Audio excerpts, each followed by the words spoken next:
저는 유승민 의원이 출마 안 할 가능성이 70%, 할 가능성이 30% 정도 된다고 봅니다. 첫 번째는 보수 재건 얘기를 계속 얘기를 했어요. 그러니까 그렇죠. 지금은 나올 때가 아니다. 지금 이런 식이면은 당내 주류한테 이용만 당하는 거 아니냐. 그 그렇죠. 이용만 당했다라는 거에 대한 트라우마가 굉장히 강해요. 유승민 의원이. 또 하나가 딸 문제가 있어요. 그러니까 지금은 굉장히 조용한 상황인데 이게 그렇죠. 만약에 선거에 나오는 순간 민주당에서 엄청나게 맹폭을 이제 다시 한번 환기를 시키고 막 할 거란 말입니다. 그러면은 가족을 아끼는 마음에서 고민을 할 건데 유승민 의원은 어쨌든 그동안의 배신자 프레임을 벗어나는 게 가장 좋은 방법이 하나가 당을 위해서 내가 이렇게 어려운 판에 들어와서 희생했다.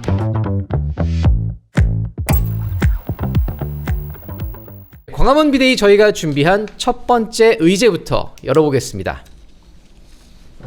유승민밖에 없는 국힘. 장동혁 국민의힘 대표가 단식 중이었죠. 유승민 전 대표 직접 농성장에 찾아가서 저렇게 손을 맞잡고, 또 지난 서해수호의 날 기념식에서도 27일이었죠. 장동혁 대표와 유승민 전 의원이 만났는데 그 주변 인사들에 따르면 이 장동혁 대표가 안부를 물으면서 한번 뵈면 좋겠다 이렇게 얘기를 했는데, 나는 출마할 생각이 없다, 그런 생각에 변함이 없다, 경기도지사 불출마 의사를 고수했다고 합니다. 자, 그런데 지금도 국민의힘에서는 유승민 전 의원 출마를 이끌어내려고 총력전을 벌이고 있다고 합니다. 정 의원님, 네. 지금 국민의힘 사실 경기지사 굉장히 지금 어려운 상황으로 보이는데, 아니 얼마나 어렵길래 자꾸 이렇게 유승민 카드만 붙잡고 있는 거죠? 정말 출마할 사람이 없는 건가요? 하나도? 객관적 수치들이 다 어렵게 나오잖아요. 네. 가장 최근에 있었던 대선이죠. 네. 2025년 대선에서도 경기도에서 이재명 대통령과 김문수 후보의 그 득표율 격차가 굉장히 컸어요. 아, 그랬나요?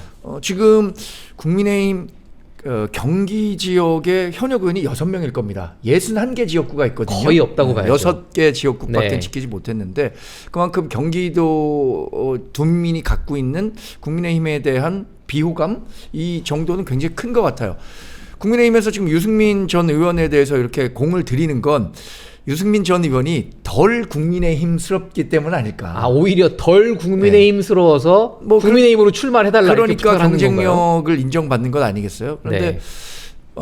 지난 2022년 지방선거에서는 우리 당 후보로 나서면 당선이 굉장히 유력했습니다. 그랬죠. 근데 그때는 무슨 수를 써서라도 유승민 전 의원을 잘라냈고, 그랬죠. 근데 지금은 무슨 수를 써서라도 유승민 전 의원을 나오게 하려는 거를 보면서 유승민 전 의원 입장에서는 굉장히 야속하다. 네. 아니 잘 나갈 때는 나를 그렇죠. 버리고 어려울 땐 나보고 도와달라 이렇게 얘기하는 당에 대해서 속상하고 야속한 마음이 클 것 같아요.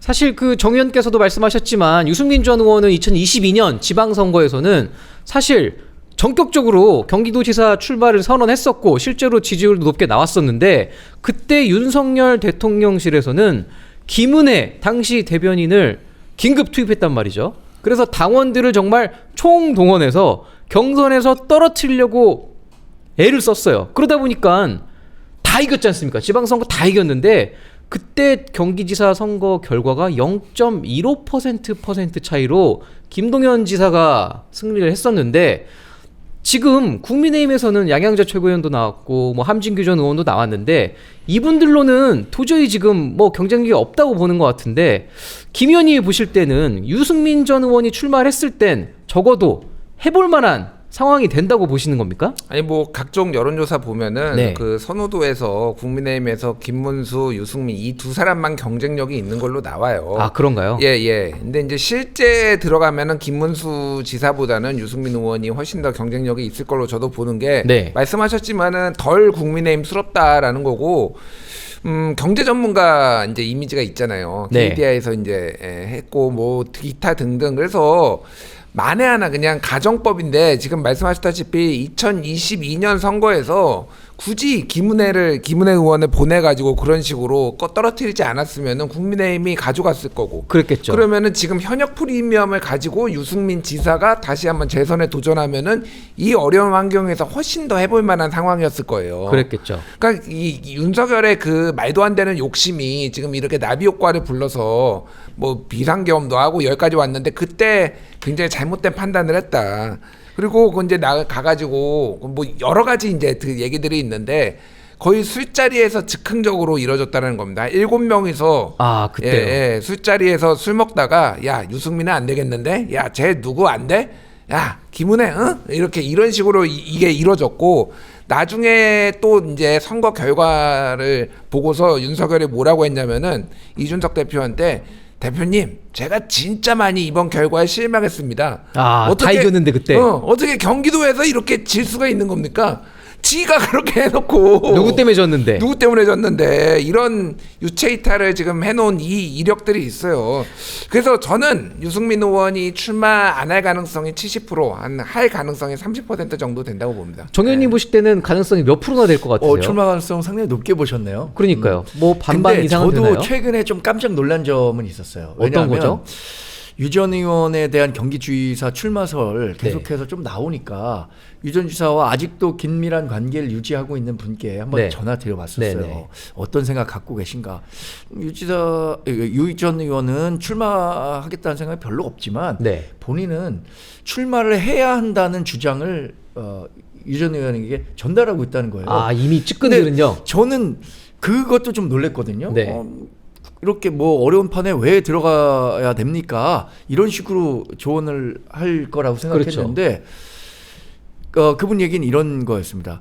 왜 출마하라고? 유 전 지사가 국민의힘에서 어차피 꽃길을 갈 수는 없다. 좋은 판에서 유 전 의원에게 공천 줄 일은 없는데 지금같이 어려운 때에 나가서 승리하면 최선이고 그렇죠. 승리하지 못하고 일정 정도 득표력을 확인한다면 다시 재기할 수 있는 그 발판을 마련할 수 있을 것이다. 그게 본인이 갖고 있는 생각이라고 해서 저도 그 생각에는 완전히 동의했어요.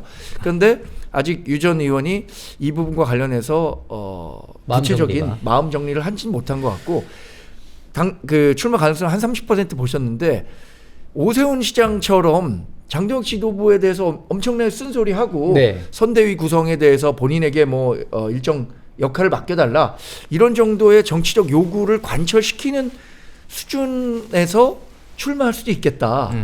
서울 경기가 약간의 스크럽을 짜고 약간의 희망회로인데 그런 것도 좀 고려해볼 만한 대목이라고 생각해요. 그러니까 제가 이제 30% 70%한 얘기를 짧게 요약을 하면은 왜 70%로 안 나올 확률이 높냐. 첫 번째는 보수 재건 얘기를 계속 얘기를 했어요. 그러니까 지금은 나올 때가 아니다. 실제로 언론인이나 정치인들한테 보면은 지금은 아니다라고 계속 얘기를 했던 거 하나. 그래서 여기에서 지금 이런 식이면은 그냥 당내 주류한테 이용만 당하는 거 아니냐. 이용만 당했다라는 거에 대한 트라우마가 굉장히 강해요, 유승민 의원이. 그게 하나가 있고 또 하나가 지금 이제 공공연하게 나오지는 않는데 딸 문제가 있어요. 그러니까 유담 씨가 인천대 채용 비리 의혹을 받고 있어서 인천대가 압수수색을 당했는데 지금은 굉장히 조용한 상황인데 이게 만약에 선거에 나오는 순간 민주당에서 엄청나게 맹폭을 이제 다시 한번 환기를 시키고 막 할 거란 말입니다. 그러면은 이 가족을 아끼는 마음에서 이게 지금 들어가는 게 맞나 이런 고민을 할 건데 아무래도 가족 문제가 또 걸릴 수밖에 없죠. 근데 유승민 의원은 어쨌든 지금 본인이 주도적으로 보수 혁신을 리더가 돼가지고 하기는 쉽지 않아요. 그러니까 그동안의 배신자 프레임을 벗어나는 게 가장 좋은 방법이 하나가 당을 위해서 내가 이렇게 어려운 판에 들어와서 희생했다. 이거를 한번 이번에 그거를 가져가는 것도 나쁘지 않다라는 게 그 주변에서 출마를 말씀하시는 분들이거든요. 그래서 저는 그 가능성 그리고 또 하나가 추미애가 경기도지사 후보가 민주당 되면은 추미애 의원 해볼 만하다. 결국 대진표가 중요하다는 말씀이신 그래서 거죠. 민주당이 먼저 결정되고 국민의힘에서 계속 삼고초려하고 그 마지막에 이렇게 수락해가지고 좀 오세훈과 손을 잡고 당 지도부와는 좀 이렇게 거리를 두는 이런 오세훈, 유승민 선대위가 꾸려질 가능성 배제할 수 없다. 그런데 그 추미애 의원이 지금 아직 경선 중이긴 한데 실제로 당내에서 추미애 의원이 될 가능성이 높다는 얘기를 혹시 들어본 적 있으신가요, 두 분?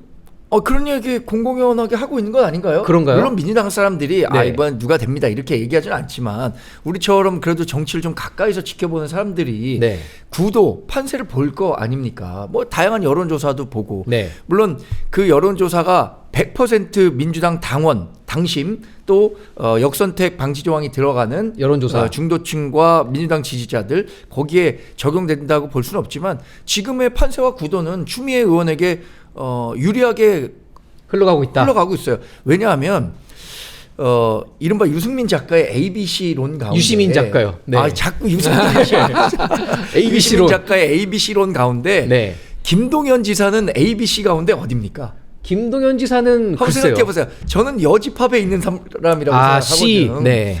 그러니까 그 이재명 대통령의 실용 노선을 추종하는 뉴 이재명 세력도 그렇죠. 이 김동연 지사에 대해서 좋게 생각 안 해요. 대표적으로 김용 전 여의도 연구원 그 민주연구원 부원장이 하는 얘기 그거잖아요. 동지를 팔아먹었다. 그렇죠. 그러니까 자신이 당선된 이후에 그때 선거 도왔던 사람들 한 명도 챙기지 않았다. 이렇게 얘기했단 말이에요. A그룹의 대표 인물이 유시민 작가입니다. 네, 유시민 작가는 지난해 1월에 2월인가요? 이재명 대통령에 대해서 김동연 지사가 굉장히 강도 높게 비판했었어요. 왜냐하면 잠재력 대권 후보니까. 경쟁이니까. 네.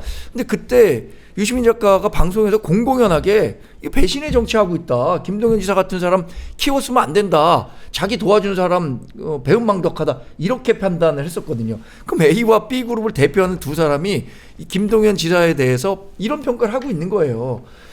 그래서 지금 전체 경기 도민을 대상으로 하면은 김동연 지사에 대한 도정 지지율 네. 뭐 이런 것들이 좀 나오는데 이걸 민주당 지지자들로만 한정한다라고 하면 이 구도에서 이기기 어렵다고 보는 거죠. 자, 그러면 뭐 추미애 의원, 한준호 의원 그리고 김동연 경기지사까지 현재 지금 경선을 벌이고 있는데 자, 누가 될지 그리고 이 대진표에 따라서 유승민 전 의원이 출마를 결정할지 참 지켜볼 수 있는 대목인 것 같은데 지금 또 이정현 공천관리위원장도 자기가 뭐 어려운 곳에서 역할을 하겠다 이러면서 또 출마를 시사했어요. 지금 전남 광주 통합 후보가 없다 보니 뭐 이런 상황인 것 같은데 김 의원님이 보실 때 이 위원장 실제로 출마할 가능성이 있다고 보시나요? 저는 있다고 봅니다. 근데 본인이 공관위원장인데 그럼 셀프 공천 받고 나가는 건가요? 어떻게 되는 건가요? 아니 근데 이제 아무도 안 나가는 데를 얘기를 하니까 광주 전남을 지금 얘기하는 것 같고 그 공모했을 때는 처음에 후보가 없었는데 지금 후보가 있는지 없는지 제가 모르겠어요. 근데 여기가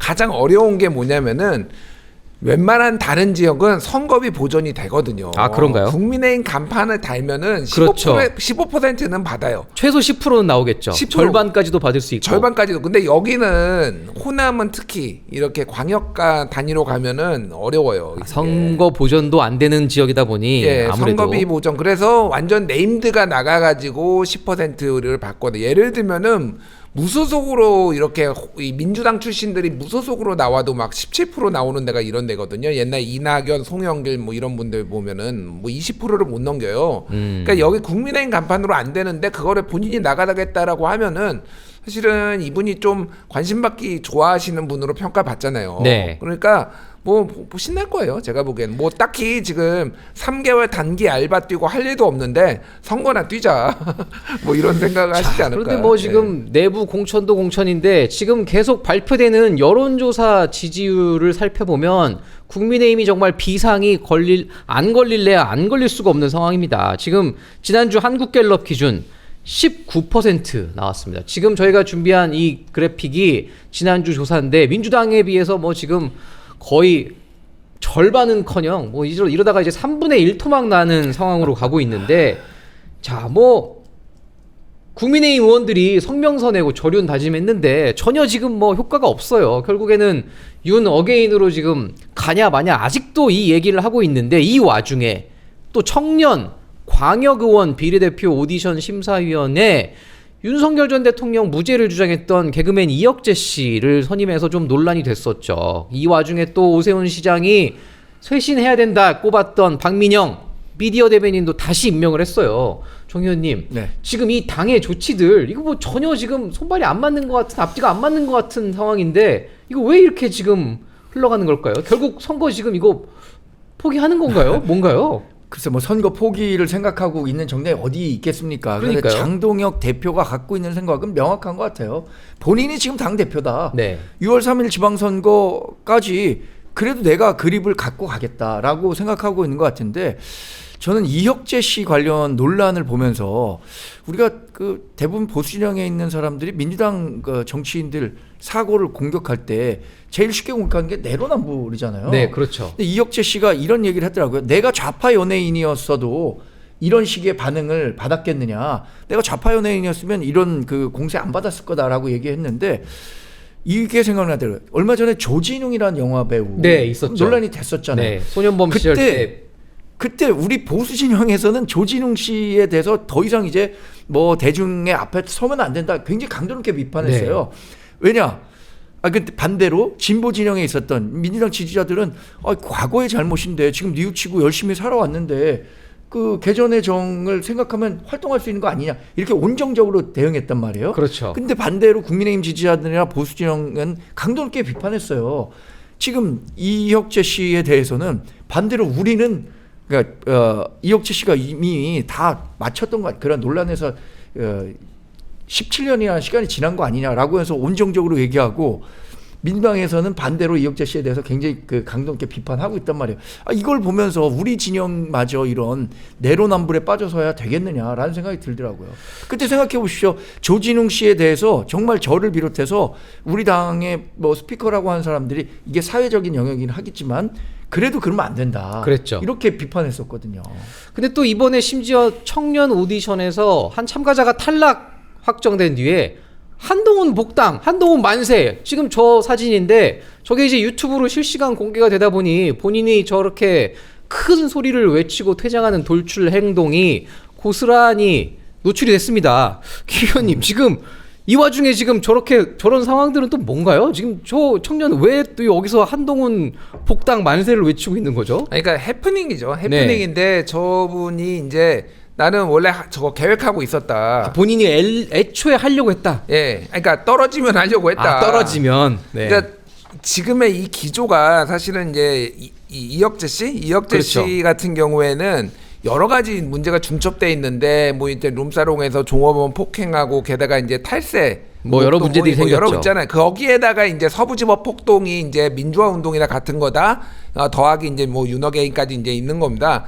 그래서 이 기조는 사실은 지금 올라간 사람들도 그렇고 대부분 부정선거 음모론이나 윤호개인을 얘기하는 사람들이다 보니 이분은 아마 본인이 떨어질 거라고 알았을 거예요. 그러니까 강하게 메시지 지금 이 당의 쇄신이나 뭐 이런 문제를 얘기를 하고 그거에 상징적인 걸로 한동훈 쳐내기가 문제가 있다라는 걸 얘기를 하려고 한 건데 뭐 글쎄요. 그러니까 해프닝이다. 뭐 예. 지금 뭐 당이 이렇게 흔들리는 상황이다 보니 지방선거 출마 후보들은 장동혁 대표 지금 지연 유세에 필요 없다 말씀하시는 분도 있고 아예 뭐 흰색 점퍼 입고 나서는 분들까지 있는데 서울시장 오세훈 서울시장이 이렇게 얘기했습니다. 장동혁 변화 없을 시 독자 선거를 결심할 것이냐라는 질문에 분리할 수밖에 없다. 그러니까 독자 선거를 치를 수밖에 없다. 이렇게 얘기를 하면서 그럼 점퍼 색깔은 무슨 색 점퍼를 입고 다닐 것이냐? 본인은 빨간색을 입고 싶다. 제발 빨간색 좀 입게 해달라. 당에 요청한다. 그러니까 선거를 이런 식으로 가면은 본인이 당을 앞세울 수가 없다. 그러니 제발 나도 좀 빨간색 점퍼 좀 입게 해달라. 이렇게 요청을 한 겁니다. 자, 과연 장동혁 대표의 현재 노선 얼마나 변화가 있을지 좀 궁금한데 정 의원님 혹시 기억하시기에 저렇게 당 후보들이 당 색깔 버리고 나왔던 적이 있었던가요? 과거에도 몇 차례 있었던 것 같은데요. 그 대구에서 왜 그 무소속 출마했던 분들 흰색 점퍼 입고 나왔던 뭐 그렇기도 했고 2018년 그 지방선거 그때도요. 앞두고도 그랬던 것 같고 이게 너무 많은 정치적 의미를 둘 필요는 없지만 그래도 그런 정치적 의미를 두는 게 현실이니까 말씀드릴 수밖에 없는데 빨간색이라는 게 우리가 2012년인가에 이제 그 보수 정당 새누리당으로 색깔을 바꾼 바꾸면서. 거예요. 예. 네. 그 과정에서 빨간색이 이제 보수 정당의 상징처럼 됐는데 그러면 빨간색 옷 입고 다니면 정말 당성이 강한 사람들로 인식되고 하얀색 옷 입고 다니면 그래도 뭐 좀 중도 보수 합리적인 개혁 목소리를 내는 사람 아니냐 이렇게 인식이 되기 시작한 것 같아요. 저는 이번 선거에서 뭐 빨간 옷을 입으나 하얀 옷을 입으나 저는 개인적으로는 큰 의미 없다고 생각해요. 근데 그런 식으로 생각하시니까 그거 자체가 좀 안타깝고 제가 아까 그 한동훈 만세를 외쳤었던 네. 학생 그분이 왜 그런 퍼포먼스를 했나. 네. 이분이 부산 이권역에서 사실 그 오디션 투표에서는 1등을 했었어요. 아, 그랬나요? 그런데 떨어졌단 말이에요. 본인이 떨어진 것에 대해서 생각하기 좀 설득력이 없다는 거죠. 내가 떨어진 이유에 대해서. 근데 그 떨어진 이유를 나는 이 한동훈 전 대표를 지지하는 성향의 인물이라고 생각해서 떨어뜨린 거 아니냐. 결국 것 같아요. 장동혁 대표 입맛에 맞지 않았기 때문에 떨어졌다. 그러니까 한동훈 복당, 한동훈 만세를 외치고 떨어진 것 같아요. 참 뭐 청년 광역 후보들까지 이렇게 속아낼 상황인지 참 의심스럽긴 합니다. 자, 뭐 국민의힘 내홍 앞으로도 이어질 것 같으니 저희가 한번 또 챙겨보겠습니다.